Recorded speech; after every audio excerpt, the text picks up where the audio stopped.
Сәлем достар, Жұлдыз подкастын келесі эпизодын назарларыңызға ұсынамын. Осы уақытқа дейін мен сіздер үшін мамандық таңдау критерийлері, IT мамандықтарын қалай таңдау керек, мектептегі оқушылар арасындағы буллинг, қыздар арасындағы бөліну, Түркияда бакалаврда қалай білім алу керек, болашақ бағдарламасы мен шетелде оқу үшін не істеу керек, ағылшын тілін үйренудің критерийлері деген тақырыптарда эпизодтар дайындағанмын. Сонымен қатар қазір есіме түсіп отыр, ұбт-ға қалай дайындалу керек дегенде эпизод бар. Қарап көрсеңіздер болады. YouTube арнада да, барлық подкаст платформасында да ол эпизодтар сақталған. Ал енді біздің бүгінгі тақырыбымыз арман туралы болмақ. Бүгін менде қонақ жоқ. Есесіне сіздерге қызық дүниелер дайындап қойдым. Оны қазір алдағы минуттарда біле жатасыздар. Сондықтан менімен соңына дейін бірге болыңыздар. Біздің бәрімізде арман бар. Армандауды бізге ешкім үйреткен жоқ, бірақ бала кезден біз осындай үйім болса екен, өскен кезде мына жерді көрсем екен, мына нәрсені сатып алсам екен, ана адаммен бірге болсам екен деген сияқты өте көп дүниелерді армандадық. Оның ішінде материалдық дүние де бар, моральдық дүниелер де кездесті. Дәл осы жерден тоқтатып қойып, сіздер нені армандап едіңіздер? Сол армандарыңыз орындалды ма? Сол туралы ойланып көрейік. Мен бала кезімде аспаз болсам деп армандайтынмын. Неге екенін білмеймін, дәл қазірде арман десе, есіме басқа емес, дәл сол кездегі арманым есіме түседі. Өйткені қызық нәрсе ойыма оралып отыр. Бұрын мамам ауырып больницада жатқанда біз нағашы тәтеміздің үйінде болатынбыз.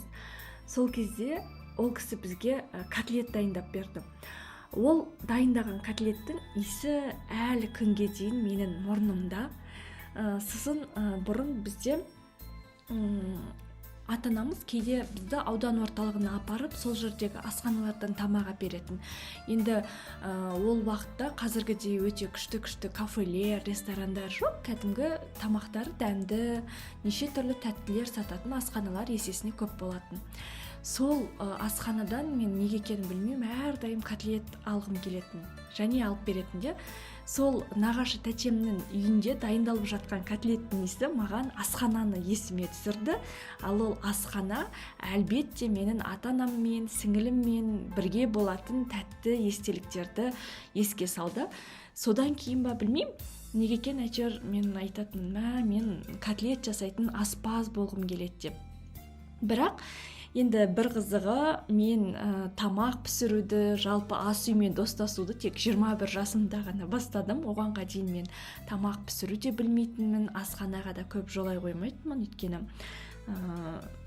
сабақ оқыдық, неше түрлі тесттер болды, соларға дайындалып, мені мамам шыны керек көп кухняға кіргізбейтін.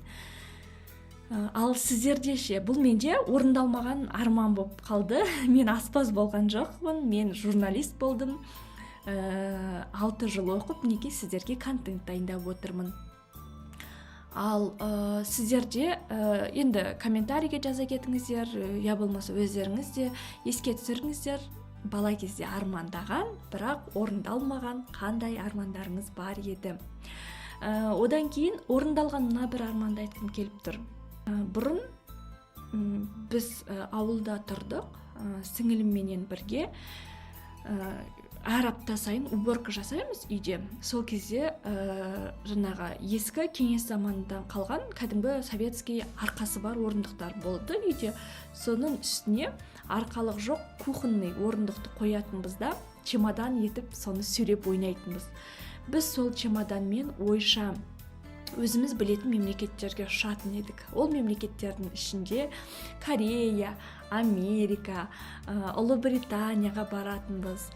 мен Ресейге, Москваға ұшып келетінмін, Еуропаның мемлекеттеріне ұшатын едік. Мен ойлаймын, бәлкім ол біздің сол замандағы визуализациямыз шығар деп. Шынымен біз өзіміздің чемоданымыз болып сондай басқа мемлекеттерге, шетелге саяхаттауды қатты армандайтын едік. Бірақ Аллаға шүкір, ол арман орындалды.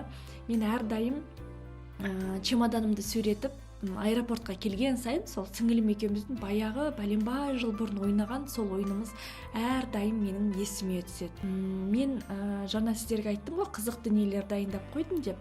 Осы эпизодқа дайындалған кезде мен басқа жасөспірімдерден қандай армандарың бар деп сұраған едім. Олар да өздерінің біршама жауаптарын жазып жіберген екен. Қазір соны тыңдайық, сосын кейін әңгімемізге қайтадан ораламыз. Менің арманым болашақта ата-анамның үмітін ақтап, жақсы оқу орнына түсу. Ата-анамды Меккеге апару ғой, одан кейін өзім саяхаттау. Ең бірінші Парижге барғым келеді. Парижге барып, жаңағы Париждегі Лувр музейіне барғым келеді. Одан кейін Диордан хочу себе что-то купить, например, сумку, сол сияқты бір әлем. Потом андай жалпы әлемде, дүние жүзінде прям особый месталар бар ғой. Как в сказках, вот сондай жерлерге барғым келеді. Например, Мальдивыдағы не бар ғой, море звезд па, солай аталады. Содан кейін Японияда жаңағы бамбук орманы бар ғой, вот соған барғым келеді. Одан кейін Швейцарияға барғым келеді. Жалпы Швейцарияның природасы дейтін енді күшті ғой. Сол короче, енді бәрін қазір ұмытып тұрмын, но сондай особый месталарға барғым келеді. Менің ең басты арманым осы жылы ұбт-ны аман-есен тапсырып шығып, одан кейін грантқа түсіп, өзім қалаған мамандығым 2 шет тілін аман-есен бітіріп, одан кейін шетел аралауға кетсем, сол менің арманым. Менде арман көп қой, оның ең бастысы ол шетелге шығу. Менің басты армандарымның бірі ол Францияның астанасы Париж қаласына бару. Сондай-ақ мен британдық актер Том Холландпен кездескім келеді. Сондай-ақ Нью-Йорк қаласындағы Stranger Things сериалының музейіне барғым келеді. Сондай-ақ әлем бойынша 5 танымал музейді зерттеп және соларға барғым келеді. Сондай-ақ Париж қаласындағы круассан мен кофенің дәмін көргім келеді. Менің қазіргі кездегі мақсатым барша қазақстан түлектері сияқты өзімнің қалаған университетіме және де мамандығыма грантқа түсу және де мектепті аман-есен қызылға бітіру болып табылады. Грузия, Швейцария, Америка, Турция, Өзбекстанға барғым келеді. Вот, моя самая главная мечта – это посетить Нью-Йорк.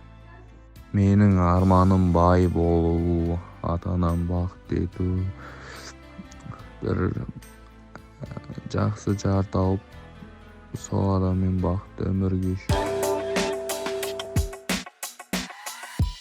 Мінекей бұл жердегі армандардың, яғни айтылған армандардың 60% шетелге шығу, саяхаттау туралы екен. Енді Алла амандығын берсе, осы әңгіменің авторларының әрқайсысы да өздері армандаған мемлекеттерді көріп, сол жерде саяхаттау оларға бұйырады деген ниеттемін, тілегім бар. Енді жаңа айтып кеткенімдей, кез келген арманды орындауға болады, егер де ол шынымен де сіздің арман болса. Бұл не деген сөз? Біз кейде айналамыз жасап жатқан дүниелерді, айналамыздың істеп жатқан дүниелерін өзімізге арман етіп аламыз да, кейде адасып та кететін сияқты көрінеді. Ол қалай? Мәселен, елдің барлығы қазір мысалы дәрігер болып жатыр, барлығы медицина саласына барып жатыр деймізде, мен соларға қарап мен де дәрігер болғым келеді деген сияқты арман туындауы мүмкін. Алайда сіз бір сәтке отырып, ол арман шынымен сіздікі ме? Сіз шынымен де дәрігер болуды қалайсыз ба? Сол туралы ойланып көру керек. Ол үшін мен сіздерге фрирайтинг жасауға кеңес берем. Фрирайтинг дегеніміз сіз өзіңіз оңаша отырыңыз, алдыңызға таза қағаздарды және қалам алып қойыңыздағы сағатты, я болмаса мобильді телефоныңызды, сондағы таймерді 15 минутқа, я болмаса 20 минутқа қойып, менің арманым қандай деп тақырып қойып қойыңызда тоқтаусыз миыңызға, ойыңызға не келеді, соның барлығын жаза беріңіз. Ол жерде үтір нүктеге, қатеге, грамматикаға назар аударудың қажеті жоқ. Бастысы ойыңызға келген дүниенің барлығын сол таймерге қойған 15-20 минуттың ішінде қағазға түсіріп үлгеріңіз. Уақыт бітті, жазып болдыңыз, тоқтаңыз. Бәлкім аяқталмаған шығар ойыңыз, мейлі, қаламды қойыңыз. Енді осы жерде сіздің көзіңізге түскен 5 негізгі факт дейміз ғой, 5 кілт сөздердің астын сызып шығыңыз. Сол сіздің менің арманым қандай деген сауалыңызға жетелейтін негізгі әрекет, негізгі дүниелер сол болмақ. Содан кейін сол бойынша ары қарай әрекет етерсіз.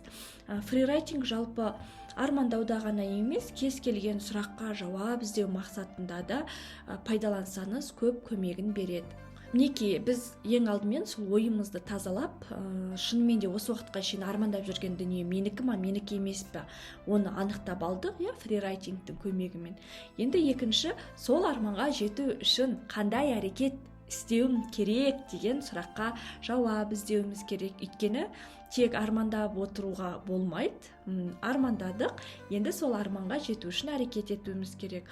Жаңа өздеріңіздер тыңдадыңыздар, мектепті қызылға бітірсем екен, жақсы университетке түссем екен, грантқа оқуға түссем екен деген сияқты армандар айтылды. Енді ол армандарға қалай жету керек? Ол әрине армандадым болды емес, енді ары қарай жақсылап оқуды, жақсылап дайындалуды, уақытты дұрыс басқарып, мейлінше өнімді жұмыс істеуді қолға алуымыз керек. Мен ойлаймын, адамға жақсы ойды салатын ол Алла тағала дейді, жақсы ой біздің басымызға келді.